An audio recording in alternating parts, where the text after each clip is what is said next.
introduce yourself first and tell me how you fit into the story? My name is Bill Hanna. Uh, I'm a teacher and a player. I've been in Charlotte since 1960. I came here well, I was on the road, first of all, with the Stan Kenton Band and then the Woody Herman Band, and I got sick and tired of that. So I chose Charlotte because it's the biggest city in the two Carolinas, and I was going to teach privately, and operate maybe a quintet or a quartet, try to make a living. But someone said there's a job available in the public school system to teach junior high school. I said I don't have the personality, I don't have the temperament to be teaching junior high school students, but I did. I went over and interviewed, and the man liked what I said, liked the fact that I had a master's degree from Indiana University in trombone, and he said, "We'll hire you." So I taught the first year just to pay some bills, really.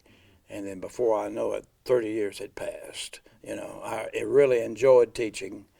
And so I've been in Charlotte teaching and playing about every venue that you can possibly imagine. I played with the Charlotte Symphony. I've done commercial jingles. I've played in bars. I've played in jazz clubs. I played for birthday parties, dances, whatever. Anything that had to do with music. Recorded right here in this studio, commercial jingles. And I also like to fly my little Cessna 150. I have an airplane that I fly. It's therapeutic, really. I've had my license now about 23 years. So it was a good move to move to Charlotte. It was a good move to move to Charlotte. Yeah. What was the music scene here like in the late 60s? The music scene was, I wouldn't say it was dormant, but it wasn't nearly what it is now. There were not that many musicians playing jazz. There was no teaching of jazz whatsoever that I know of. It was frowned upon in lots of places. Jazz was just thought of as kind of pardon the expression, a bastard form of music. And I came here and I went over to WBTV and met with Lunas McGlowan, who is a very big name from this area.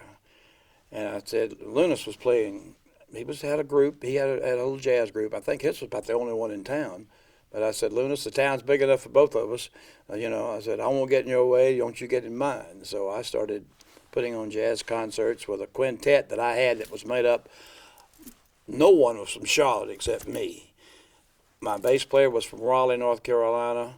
My pianist was from Laurinburg, North Carolina. My drummer was from Roanoke Rapids, and that's way out there on the coast, way up, northeast of here. And my alto saxophone player, who later went on to play lead sax with the Glenn Miller Band, was from East Carolina College. He was still a student down in Greenville, North Carolina. Okay, so we got together and played a series of concerts at a country club here in town. It was the Sharon View Country Club. And I didn't make any money on this thing at all. I had to end up paying the fellows in my band to get here. We didn't make enough money. We had to pay the owner of the club to play there, and he got the concession stand too. He saw us coming, I guess.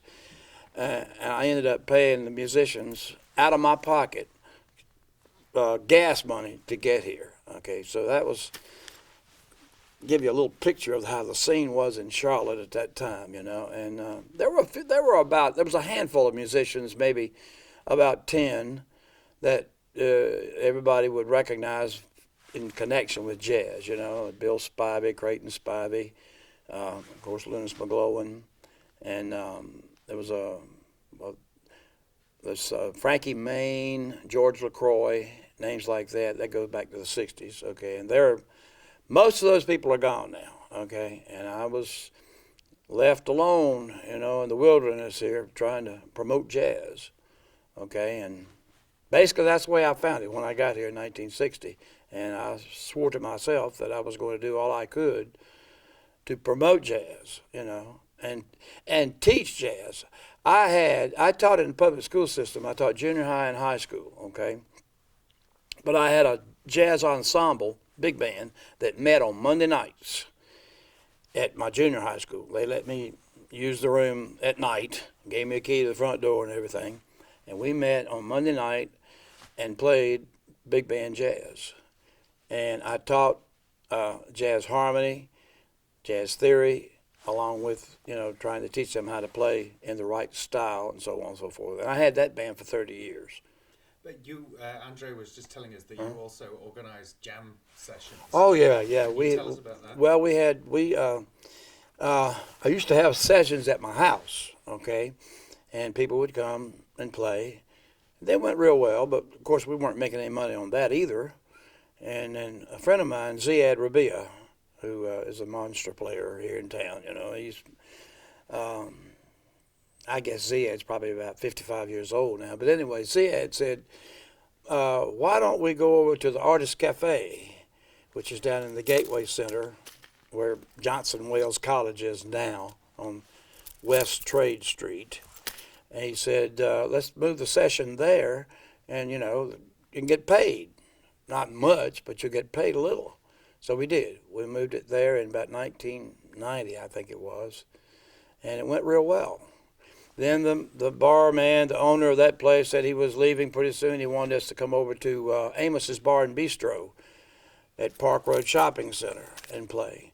I said, well, we're still doing pretty good here. Why would we leave here? He said, well, I think the man's getting ready to close the place down. I said, well, we'll go over to your place. So we went to the Amos's Bar and Bistro. We played there. I think we were there twice. I don't remember exactly why we were there and then left and came back, but it happened, okay? And the sessions started there, and then they went to Jack Straw's on 7th Street. For each time we were there, maybe we would go to these places for about a year to a year and a half to 2 years. And then we went to a place called Mojo. These were only one night a week, all right? But the musicians all around the town, and any musician who would come through town would hear about, there's a jam session at this particular place, and you can go play. They invite you up to play. But you have to pay the cover charge to get in. A lot of folks used to gripe about that. Why do I have to pay to play? I said, well, hey, the band, we're here for you. We're a quartet, 4 people. We get paid. Not much, but we do get paid, and you're going to have to pay to play. Because if I go sit in somewhere else and they charge me at the door, I'll pay it. I didn't like it, but I did. So people would just show up with their instruments? They would show up with their instrument. Can you put your keys Yeah, down? the keys are a little loud for the microphone. Yeah. I'm sorry. That's fine. No, everything sounds great. It's only a couple I'll times. turn this phone off. Yes, thank you. Probably. Because it'll start ringing about the wrong time.